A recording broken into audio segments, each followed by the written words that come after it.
The game is Next War Korea by GMT Games. An intriguing, quite exciting looking title. I'm pleased to have it on the board. It's a lovely looking game, it really is. Gorgeous map, still pretty state of the art.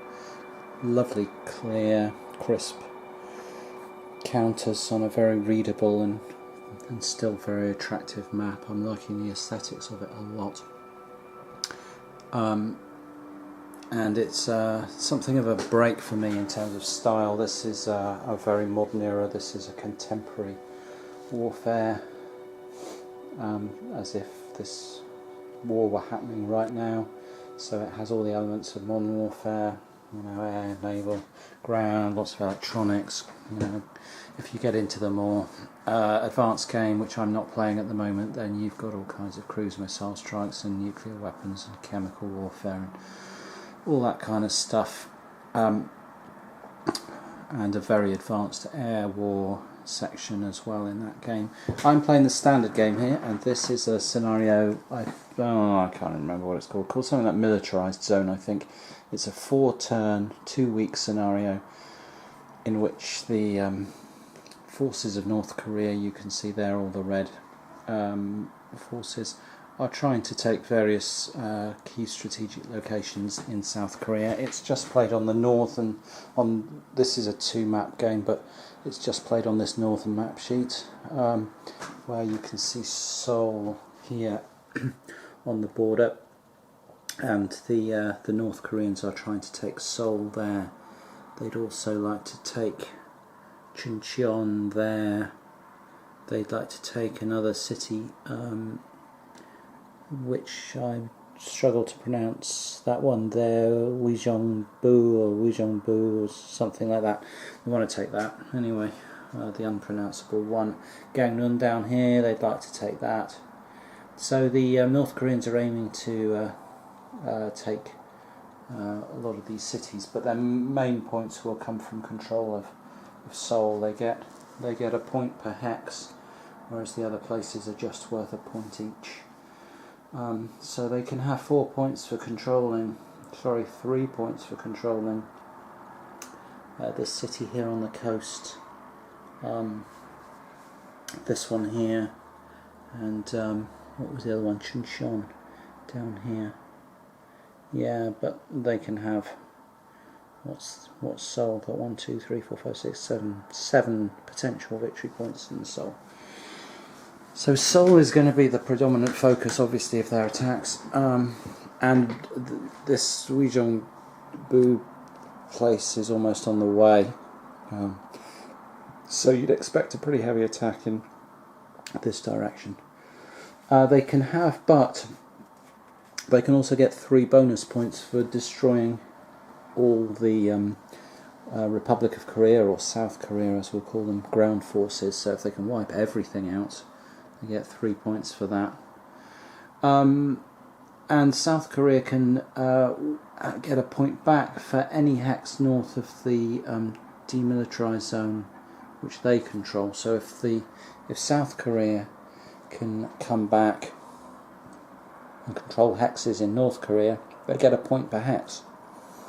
What that means essentially is that you can't essentially just strip forces from the entirety of North Korea and funnel them straight down towards Seoul, because that you just get it just means that's sort of senseless. So I guess that rule that point rule just keeps the North Korean player honest in terms of needing to maintain pressure across the line, rather than being able to just funnel all their military down into one spot, because that just hands the win strategically to the South Koreans as it would. So that's quite a cute little way of keeping things really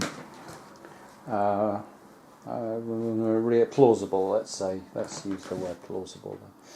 Anyway, this is going to be quite a complex. Well, the standard game the rules are only 18 pages, so it's not actually that complex. What is difficult is not difficult, but each turn has sort of 3 movement and combat sections, so it's not there's a lot to do each turn. There are, even though we're not using the full air rules, we have things like attack helicopters. Let's see if I can find attack helicopters in play there, those Mi-24 Hind, Mi-24s, and the Americans will pop up in the first turn to help out with some AH-64 Apaches and some other reinforcements there for South Koreans. So we've got those to play with. There's also going to be a track here which has got air points on it, replacement points on it, air mobile points on it, because you can use lots of different ways of transporting units, especially light units. So you've got, let's see if I can find some. There'll be some airborne. There we go. There's some airborne, and they're on an air base, so they can para drop in somewhere. Whereas these are, because these are light units, you can see the L, and you can also see their movement points are in yellow on a black background. That means they can be airlifted, so they're air mobile. Essentially, the helicopters can turn up and scoop them up and plonk them down somewhere else. So there are ways and means of moving troops around the board that you have to be aware of at all times. Make optimal use of those air mobile points that you've got available to you, and so on. I will also need to be tracking victory points per turn from turn 2 onwards, because who scores victory points in a turn determines who has initiative for the following turn, if anyone, which is important. So there's that to keep track of. There are air points to roll for, and that will also help determine air superiority, and that air superiority then determines how easy you find it to do all these kind of air operations like airdropping and airlifting units around, and also how plausible it is to fly your attack helicopters in support of your ground troops if you're facing the opponent having air superiority or air advantage. Then that becomes a very hazardous proposition. So there are a lot of not complicated parts, but there are quite a few little interconnected moving parts that have to be kept track of all the way through this. And this is just in the standard game. In the advanced game, I'm sure that goes up considerably, but I'm just I'm learning the game at the moment. I played the opening scenario of this called Soul Train, which is essentially a third of what I've got set up here. It's this battle in here with these units around here and these on the front, trying to get through this sort of, essentially this defensive section into Seoul. That was a lot of fun. It ended up as a draw, and now I've got a larger scenario across the whole front set up to try a similar sort of thing.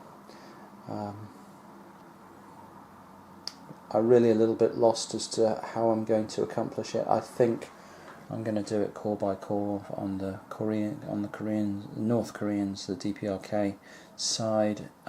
Just try and get them some attack set up over here, and then look to do similar in other areas of the map. So a few last bits of setup to do. I've got to set these tracks up and roll for some air points and do other little bits and bobs of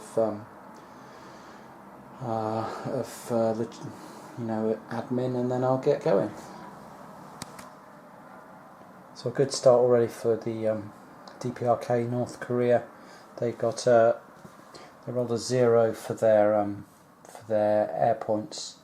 Zeros in this game are good, zeros are low, and I tend to be good. The South Koreans got a 4.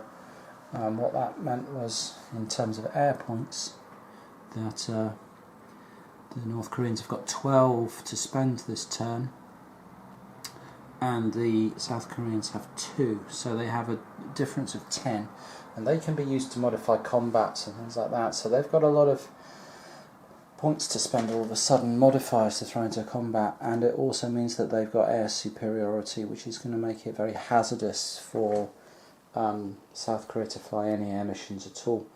You can see up here on this table, if your opponent is firing at your air missions and they have air superiority, and you can see that anything up to a 6 is aborting your mission and reducing its effectiveness, and anything from a 2, a 0, 1 or 2 is causing step losses. Whereas if you have air superiority over here, you can see that only zeros are affecting you and aborting you, and nothing at all is causing you step losses, which are the asterisks.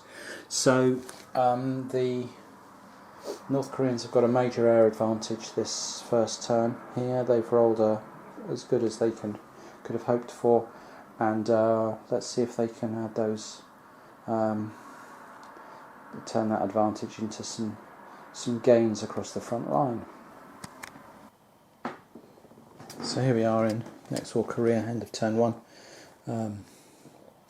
The DPRK, North Koreans, pushed into the demilitarized zone where they could, did reasonably well in terms of causing some casualties along the front. That is the dish with South Korean Republic of Korea casualties, and that is their own losses, but that is pretty much all little light infantry units that, because they have a 6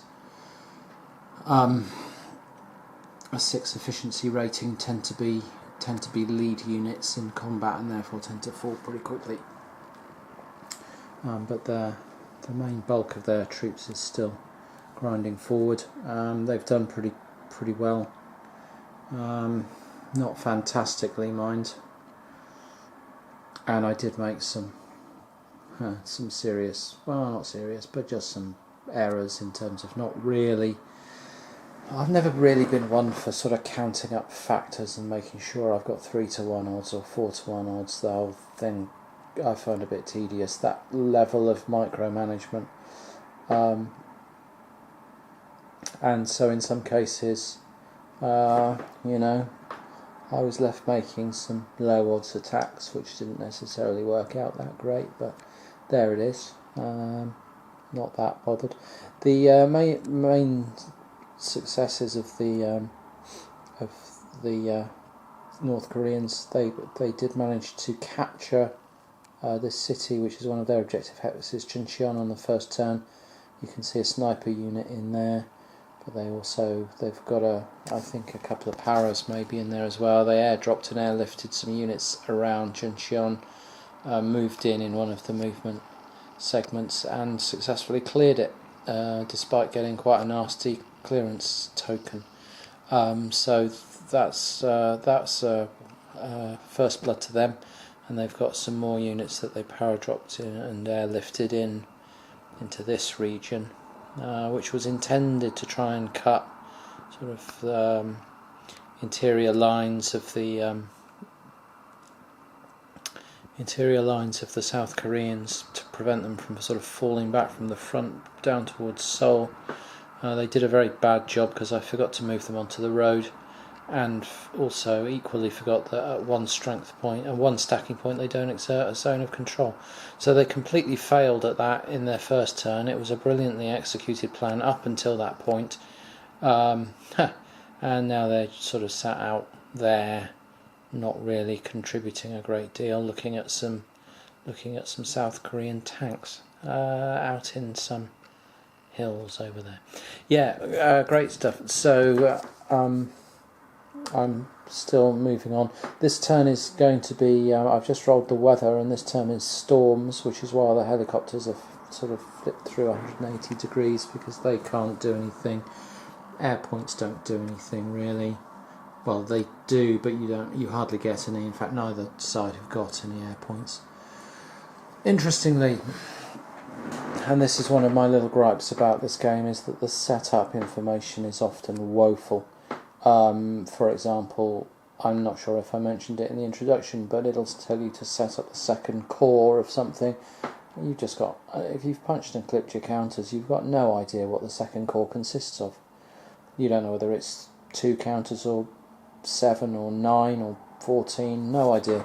Unless you want to fire up the vassal module, which in some cases looks to me to be wrong anyway, or you want to, go waiting around on the internet until you find a graphical OB, which is out there, and I've got it downloaded, but it's a bit of a pain in the arse to have to go tronking backwards and forwards between your computer and your board every time you for every single unit, every single, it says second core, third core, fifth core, sixth core, seventh core. You're having to check each one off against an OOB on a computer. It's just really frustrating. Well, in a similar sort of line, and I won't gripe about this for long, but in a similar sort of line, where you're trying to roll up air points for your side, this scenario says, okay, use the normal rolls for determining your air points, which is fine. There's a table and you roll against it. Except that when it says, when you look up when it's overcast and storms, how that modifies your points, it says, well, it depends. If you've got limited all-weather capability, you get this many. If you've got no all-weather capability, you've got this many. Nowhere can I find where it tells you what your all-weather capability is for each side. I guess you just make it up. I have no idea, and I can't see anywhere it says. Now, if you were kind of being sensible, or taking an educated guess, you'd say, well, the DPRK probably have none, and the ROC probably have limited, and we'll go with that. But it's just slightly annoying that, not even in the errated version of this scenario has anyone ever rolled storms and gone, I wonder how many air points I get. Oh, doesn't seem to tell me anywhere. I just find it, that kind of thing's just slightly irritating. And I wouldn't mention it except that the setup of this whole game is difficult. And so each successive thing just becomes a little bit more irritating and a little bit more irritating. But overall I'm enjoying it a great deal. Once you've got the thing set up and you're playing, mostly it's fantastic, and you occasionally get the odd question and struggle to find an answer if you're like me. But generally, I've no complaints at all. The game's really, easy to play, straightforward.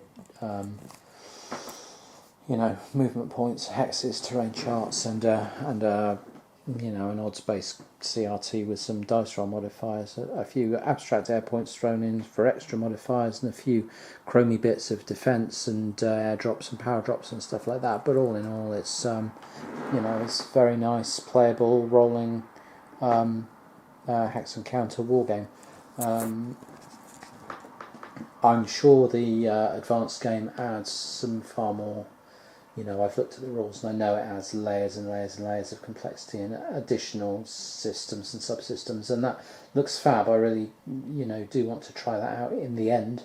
But at the moment I'm having fun with a simpler and easier and just more playable form of the game, where I can set up a scenario like this and rack through it in a long afternoon or something.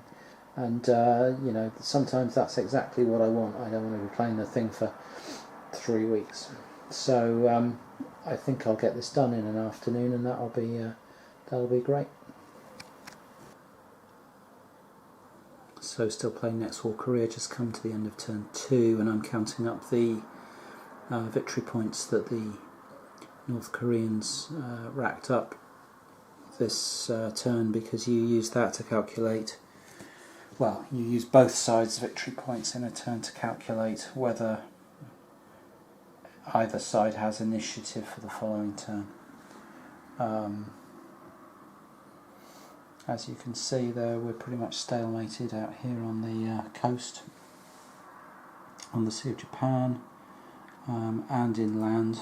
There's sort of 2 units in here either side with no great reason to attack each other.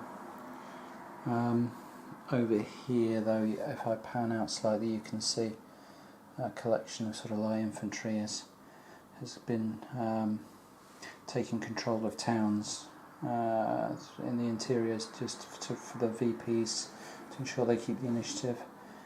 There's a mechanised division sat in there on the edge of Seoul. Just captured that city on the outskirts, Hanam, and then a sort of ring of attacking, well, a sort of front now of sort of attacking forces in here, looking to press down into Seoul in the next 2 turns and try and capture as much of it as possible. Not going to be, you know, it isn't easy though, making ground in this game. 2 turns to get into Seoul. This doesn't look well defended, but infantry in urban hexes is doubled, so those are all 16 strength infantry, which makes them not insignificant to get past. Yeah, relatively. And there's a perimeter around here as well, you know. There's other stuff about, so it's not a foregone conclusion. And they still have to, they'll have to leave some units back in here to clear this city as well. Yeah, so they need to push forward pretty aggressively here still. The victory points that turn were, you can see 5 there for South Korean and 23 for the North Koreans, and 18 is the point at which you get the initiative. So they're going to have the initiative coming into the next turn. I'm going to make a quick weather roll because that will determine, you know, how much whether I'm messing around with air power or not this turn. It was stormy this turn, and the North Korean player chose summer to put +1 on these rolls, thinking that in the first turn you get to choose the weather as the North Korean player, so you can choose to have clear weather and use all your air advantages during that opening turn and your points and stuff. But he thought, I thought on their behalf, well, if I choose summer, if we can get crappy stormy weather for the rest of the game, well, that neutralises the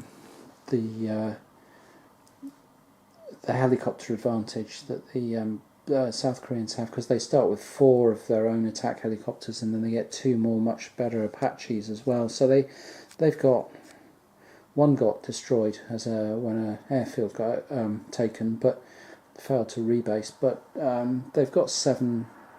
I think they've got 7 helicopters, or 1, 2, 3, 4, 5, 6. No, anyway, they've got 5 helicopters to the North Koreans 2, so they've got a significant advantage, and 2 of them are twice as good. And they start from turn 3 onwards. They start racking up a lot more. The South Korean US side starts racking up a lot more air points as well than North Korea. I think turn 3 is where the balance shifts in the South in the Americans' favour, and then radically from turn 4 onwards. So they thought, if they make it clear weather, they can have their clear weather in turn 1 automatically. Summer, they can have their clear weather in turn 1 automatically, and then try and get some storms for the rest of the game and nullify the American-South Korean air threat. That hasn't worked though. There's the weather roll is a 2. Even with a +1, we're going to get a clear turn. So I'll make some.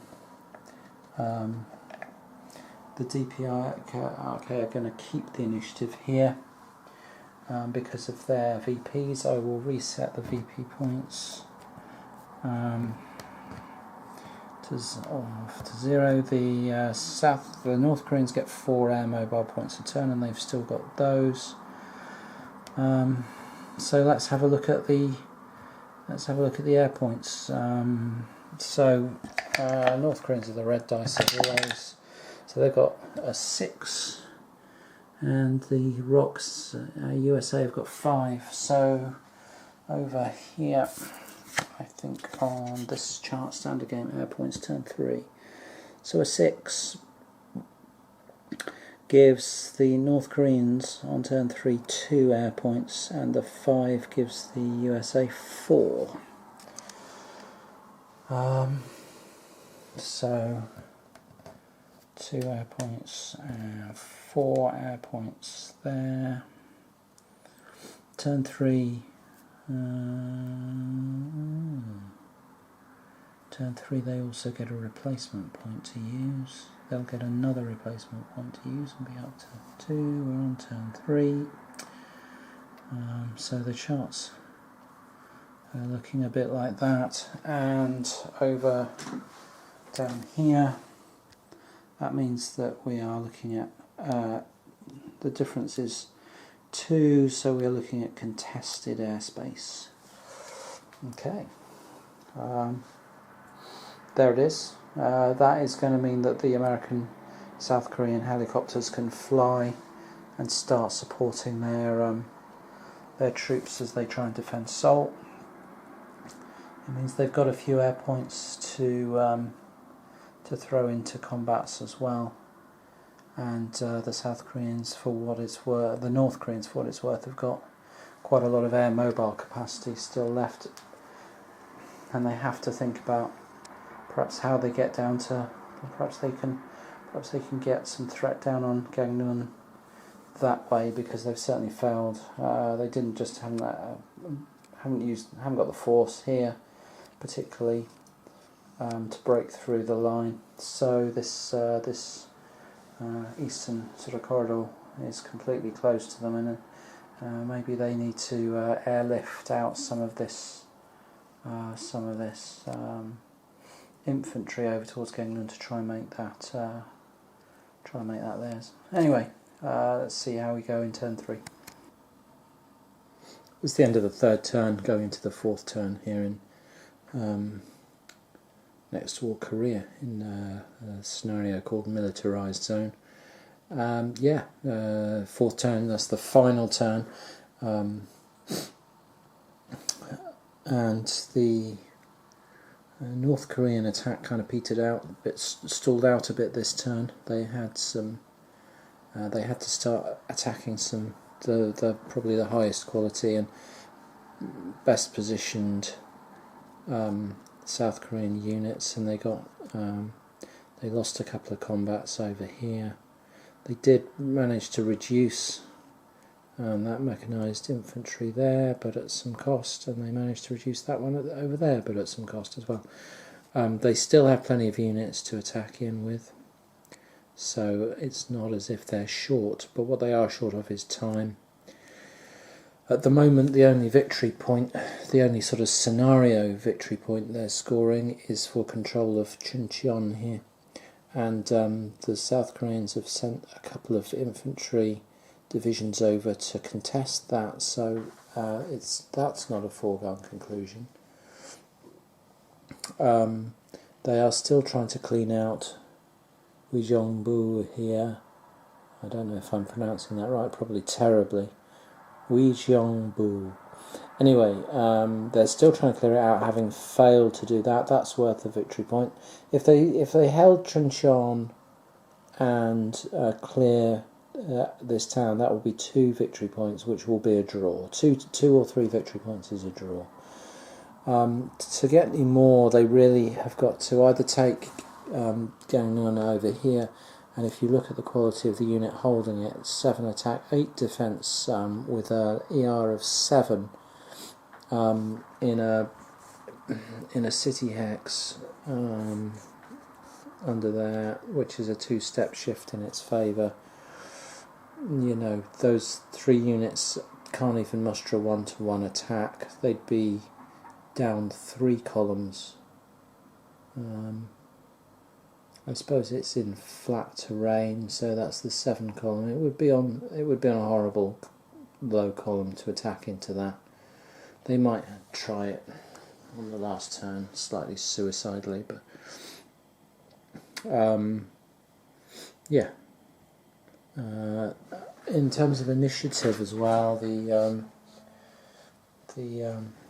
you can see the stalling out of the North Korean attack, because they mustered 9 VPs this turn, just the 9, and that means that the initiative is not going to be with them, it's going to be contested. So that initiative marker can go. There was some destruction of air points and so on over here. The both sides lost an air point. North Koreans lost an air mobile as well. Just wondering if you get victory points for that. But it looks like you don't. So yeah, moving into the final turn then. I've got some little logistical things to do. I've got 2 replacement points to spend for the North Koreans, which I think I had kind of earmarked for these 2 units here, which got beaten up by that American mechanized infantry held its ground against an attack from all round here, and it just shrugged it off with the help of some Apache helicopters and some air power, but it shrugged it off and cracked these 2 infantry divisions while they were at it. And the North Koreans get to spend a replacement point, and I wish I could, sorry, the South Koreans get to, and I wish I could spend it down here, but I only got 1, which only allows me to flip over an infantry unit. And the best thing the only infantry unit I've really got damaged is this one here, but I might as well spend my replacement point, because otherwise it's gone and I'll never get it back. I'll never get to use it in the game, so I'll rebuild that. What else do I have to do? Let's roll the weather for turn 4. Just advance the game turn marker on 1, and let's make a weather roll and some air rolls and see how many how the air game is going to go. So the weather roll is 9, and that's storms.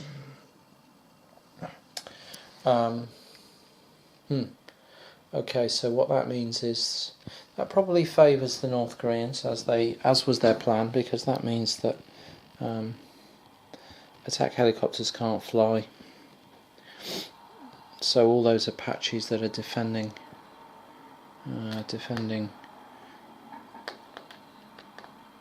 Seoul are no longer flying the attack. This helicopter was terribly positioned, and I forgot to rebase it, and it's now out of range anyway, so the storms are good news there. I won't bother rolling air points for the South Koreans, because I think they get no air points in storms, as far as I can tell. And then the South Koreans, I think, although it's not said anywhere, have limited all-weather capability, so I'll give them a roll to see if they get a quarter of anything worthwhile. They get a 6. 6 on turn 4 is 5 air points. They get a quarter of that. They'll have an air point, but they've had an air point destroyed, so I think that means they get no air points.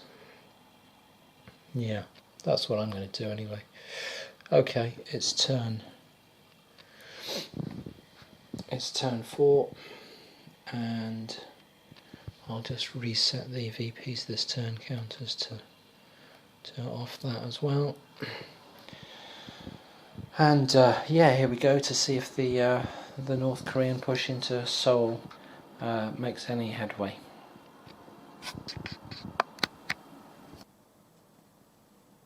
End of the game at Seoul in next war Korea in this scenario, militarized zone. 4 turns long. That's all.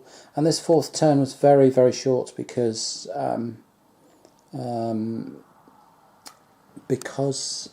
the initiative was now contested. There was no overall initiative. What that does is it cuts out one of the huge phases of the game. So if I come up here to the turn chart, you can see, so on the left side these are the phases: weather, supply, initiative, blah blah blah blah blah, and then it goes first strike, and then up there initiative, move and combat, blah blah blah blah blah.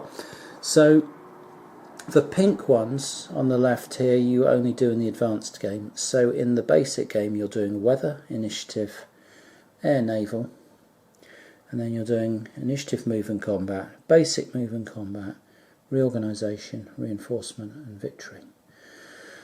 And it's these two, initiative, move and combat, you only do if one side or the other has the initiative, and that is this track on the right here: move, combat, elite reaction, exploit, move, exploit, combat, reaction, move, reaction, combat. You can see there's a move and combat phase for the player with the initiative, reaction phase, a move and combat phase for the player with the initiative, and then a move and combat phase for the player without the initiative. And then we go to basic move and combat, where they get a move and combat phase again, and a reaction and reaction combat again.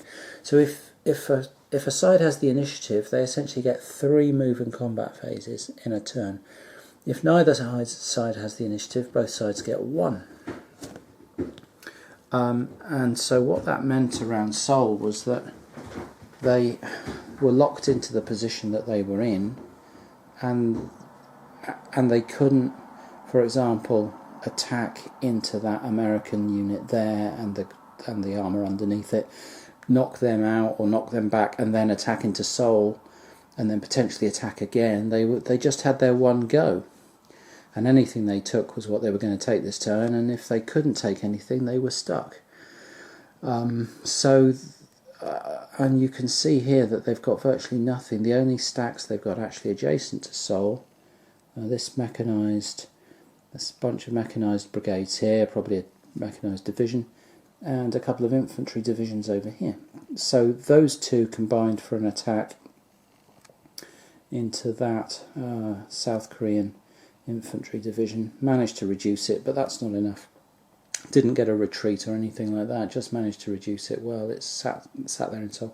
So they didn't take a hex of Seoul. They threw a desperation attack over here into these Marines, which proved to be suicidal, completely futile, just cost them two light infantry units. Wouldn't have done it if it wasn't the last throw of the dice at the game. The South Koreans likewise had moved a couple of infantry divisions here up to look at Chuncheon to see if they could recapture it, but the North Koreans simply reinforced it, realising they weren't going anywhere in Seoul. They swung an infantry division down the road and reinforced it. And that really was it, apart from the last throw of the dice was a second attempt to clear Uijeongbu, and that failed as well. And what that means is that the South Koreans have no victory points. The North Koreans, the DPRK, I can never forget what it is, the Democratic People's Republic of Korea, North Korea, DPRK, they have no victory points for that city. They have no victory points for holding an urban hex in Seoul. They have 1 for holding Chuncheon. They have nothing for Gangneung, and they do not get the 3 bonus points for destroying all the Republic of Korea's ground forces. Their overall point score is 1, and on this chart here we can see that an overall point score of 1 is a South Korean Republic of Korea minor victory. So the Republic of Korea, by holding Seoul very firmly and not giving up their coastal city either, and giving up no ground at all on the coast, in fact, but they certainly didn't give up that city. The only breakthrough really being in the centre, have secured a minor victory in this game. Very, very tightly contested affair pretty much all the way through. It was only when I suddenly realised in that fourth turn that the North Koreans were only going to get one move and one attack that I realised how hosed they were. So they needed to do a bit more in turns 2 and 3. Actually, it was probably the first turn that cost them. I didn't make, as I think I said on the video before, I didn't make particularly optimal stacks. I don't think I put their tunnels in particularly good places. In fact, I don't think I even mentioned their tunnels, but they get 8 tunnels. They get these tunnel markers that they can put on the border, and they give them bonuses to attack. They give them not column shifts, but I think they give them -2 on the attack rolls, which is minuses are good on the attack rolls, and lower is better. And they have a column shift for surprise, so they need to be using that, and it also allows them to stack slightly higher. They have 6 stacking point limit next to their tunnels, so it means you can attack into a hex with a far greater concentration of troops. What I didn't manage to do in that first turn, especially in this area out of Kaesong, is organise through this through the road network here to get that concentration of troops there. So I didn't really make very good use of the tunnels, and so I don't think I made enough ground on that first turn. But it is tricky because a lot of, you can see a mechanised corps sat there because mechanised is penalised for attacking into highlands, and so. But there's a couple of corps that start for the North Koreans strung out along that road, and another one up that highway, and it is quite difficult to manoeuvre them all into a bottleneck here, a swampy river crossing bottleneck here, to actually attack viable targets with those tunnels. So it's not a simple task, so I don't feel too bad about cocking it up. I realised that this side of the map was worth virtually no victory points. There's just one down here in Gangneung, and I pretty much had no intention of committing the forces required to take Gangneung, because I'd need double the amount of troops there, and I needed them in here quicker. So, yeah. But having said that, I think I played the South Korean defence quite well. They did make very good use of the terrain. There's a lot of, once you start understanding how bad highlands mess up armour and mechanised infantry, and you see a big stack of armour and mechanised moving towards you and slip into some highlands to halve its effectiveness, and there's some quite nice river positions to defend running down kind of almost along the demilitarized zone that you can make good use of as well. You can funnel and bottle up the attack into Seoul in some very harsh terrain here, and you need the right units in the right places. You actually need infantry. It's not one of those games where you need armour and mech. Armour and mech is beautiful if you happen to catch something in an open sort of hex like that 35-20 there, but most of the time you don't, and infantry is probably slightly superior in those situations. Very interesting game. Really enjoyed this, and I'm not quite sure what I'm going to do next with it, whether that involves now having to read the advanced rules and plough into that, or maybe just set this up again and go for a second time and see if I can do a slightly better job on the attack second time round. That might actually be favourite.